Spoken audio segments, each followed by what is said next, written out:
اعوذ باللہ من الشیطان الرجیم بسم اللہ الرحمن الرحیم اللہم صلی علی سیدنا و مولانا محمد وعلی آل سیدنا و مولانا محمد وبارک وسلم۔ باب نمبر 20،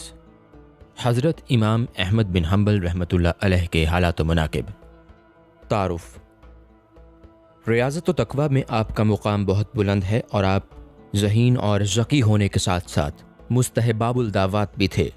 اور معاندین نے آپ کے اوپر جو بہتان باندھے ہیں، آپ کی ذات گرامی اس سے قطعاً مبرہ ہے۔ آپ کے صاحبزادے ایک مرتبہ یہ حدیث بیان کر رہے تھے،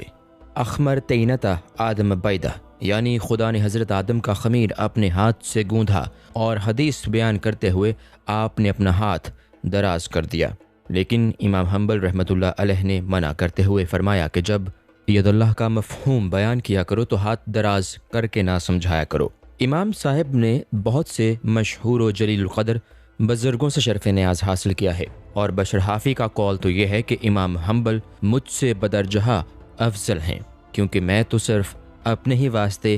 عقل حلال کی کوشش کرتا ہوں، لیکن وہ اپنے اہل و عیال کے لیے بھی حلال رزق حاصل کرتے ہیں۔ اور حضرت سری ستہ کا قول ہے کہ معتزلہ نے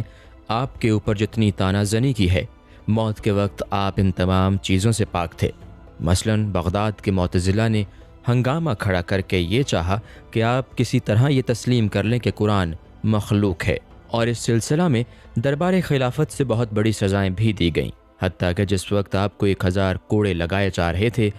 تو اتفاق سے آپ کا کمر بند کھل گیا، لیکن غیب سے 2 ہاتھ نمودار ہوئے اور کمر بند باندھ کر غائب ہو گئے،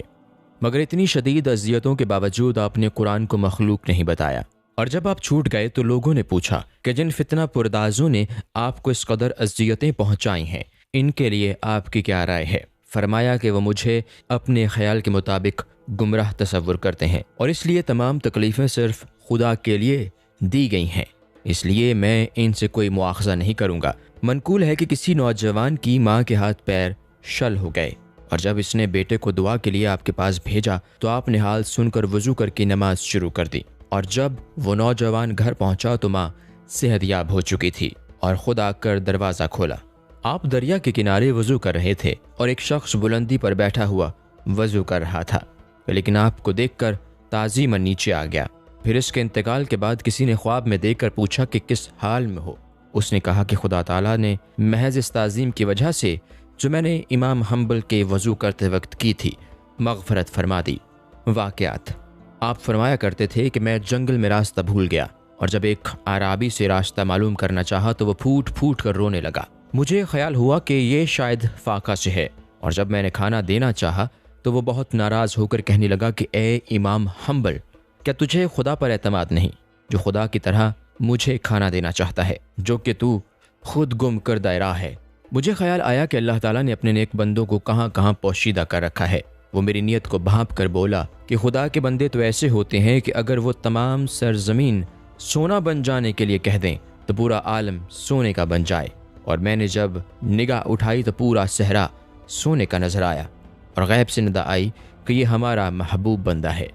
اور اگر یہ کہہ دے تو ہم پورے عالم کو زیر و زبر کر دیں، لہٰذا تجھے اس بات کا شکر ادا کرنا چاہیے کہ تیری ملاقات ایسے بندے سے ہو گئی، لیکن آج کے بعد اس کو کبھی نہ دیکھ سکے گا۔ آپ کے صاحبزادے حضرت صالح اصفہان کے قاضی تھے، اور ایک مرتبہ امام حنبل کے خادم نے حضرت صالح کے مطبخ میں سے خمیر لے کر روٹی تیار کی، اور جب روٹی امام صاحب کے سامنے پہنچی تو آپ نے پوچھا کہ یہ اس قدر گداز کیوں ہے؟ خادم نے پوری کیفیت بتا دی تو آپ نے فرمایا کہ جو شخص اصفہان کا قاضی رہا ہو اس کے یہاں سے خمیر کیوں لیا؟ لہٰذا یہ روٹی میرے کھانے کے لائق نہیں، اور یہ کسی فقیر کے سامنے پیش کر کے پوچھ لینا کہ اس روٹی میں خمیر تو صالح کا ہے اور آٹا احمد بن حنبل کا، اگر تمہاری طبیعت گوارا کرے تو لے لے۔ لیکن 40 یوم تک کوئی سائل نہیں آیا، اور جب روٹیوں میں بدبو پیدا ہو گئی تو خادم نے دریائے دجلہ میں پھینک دیں، لیکن امام صاحب کے تقوی کا یہ عالم تھا کہ آپ نے اس دن سے دریائے دجلہ سے مچھلی نہیں کھائی، اور آپ لوگوں سے فرمایا کرتے تھے کہ جس کے پاس چاندی کی سرمہ دانی ہو اس کے پاس بھی مت بیٹھو۔ ایک مرتبہ امام احمد بن حنبل سماعت حدیث کے لیے حضرت ابو سفیان سوری کی خدمت میں مکہ معظمہ پہنچ گئے اور روزانہ آپ یہاں حاضری دیتے۔ ایک دن اتفاق سے جب آپ نہیں پہنچے تو حضرت سفیان نے خادم بھیج کر خیریت معلوم کی، اور جب خادم پہنچا تو دیکھا کہ کپڑے دھوبی کو دے دیے اور خود برہنہ ہیں، اور جب خادم نے عرض کیا کہ آپ مجھ سے رقم لے کر لباس تیار کرا لیں تو آپ نے منع فرمایا کہ میرے ہاتھ کی تحریر کردہ ایک کتاب ہے، اس کو فروخت کر کے 10 گز ٹاٹ لا دو تاکہ میں کرتا اور تہبند تیار کروا لوں۔ اور جب اس نے کہا کہ اگر اجازت ہو تو کتان خرید لوں، آپ نے فرمایا کہ نہیں، ٹاٹ کافی ہے۔ ایک مزدور جو آپ کے یہاں کام کرتا تھا، جب وہ شام کو جانے لگا تو آپ نے شاگرد سے فرمایا کہ اس کو مزدوری سے کچھ زیادہ رقم دے دو، اور جب شاگرد نے عرض کیا کہ اس نے تو پہلے ہی انکار کر دیا ہے، اب شاید نہیں مانے گا، آپ نے فرمایا کہ اس وقت تو اس کو زیادہ لالچ نہیں تھا، مگر ہو سکتا ہے اب کچھ زیادہ کی طمع پیدا ہو گئی ہو۔ ایک مرتبہ آپ نے اپنا طباخ بنیے کے یہاں رہن رکھوا دیا، اور جب چھڑانے پہنچے تو بنیے نے 2 طباخ آپ کے سامنے رکھتے ہوئے کہا کہ ان میں سے جو آپ کا ہو لے لیجئے، کیونکہ میرے ذہن میں نہیں رہا کہ آپ کا طباخ ان میں سے کون سا ہے۔ یہ سن کر آپ خاموشی سے طباخ لیے بغیر واپس آ گئے، اور یہ صرف تقویٰ کی وجہ تھی کہ بنیے کو یہ کیوں یاد نہ رہا کہ ان میں سے کون سا طباخ میرا ہے۔ آپ حضرت عبداللہ بن مبارک سے شرف نیاز حاصل کرنے کے بے حد متمنی رہتے تھے، اور اتفاق سے ایک دن وہ آپ کے یہاں خود تشریف لے آئے، اور جب صاحبزادے نے ان کی آمد کی اطلاع دی تو امام صاحب خاموش ہو گئے اور ملاقات کے لیے باہر نہیں نکلے، اور صاحبزادے نے پوچھا کہ آپ کو تو ملاقات کی بے حد تمنا تھی، پھر کیوں نہیں ملاقات کی؟ فرمایا کہ مجھے یہ تصور پیدا ہو گیا کہ ملاقات کے بعد آپ کو خوش خلقی کی وجہ سے کہیں آپ کی جدائی میرے لیے شاق نہ ہو جائے، اس لیے یہ طے کر لیا کہ آپ سے ایسی جگہ ملاقات کروں گا جہاں سے جدائی کا امکان نہ رہے۔ ارشادات: شرعی مسائل تو آپ خود بتا دیا کرتے تھے، لیکن مسائل طریقت کے سلسلہ میں لوگوں کو بشر حافی کی خدمت میں بھیج دیتے، اور اکثر فرمایا کرتے کہ میں نے خدا سے خوف طلب کیا تو اس نے اتنا خوف عطا کر دیا کہ مجھے زوال عقل کا خطرہ پیدا ہو گیا۔ فرمایا کہ اللہ تعالیٰ نے مجھ سے فرمایا کہ تجھے میرا قرب صرف قرآن سے حاصل ہو سکتا ہے۔ پھر فرمایا کہ اعمال کی مشقتوں سے چھٹکارے کا نام اخلاص ہے، اور خدا پر اعتماد توکل ہے، اور تمام امور کو خدا کے سپرد کر دینے کا نام رضا ہے۔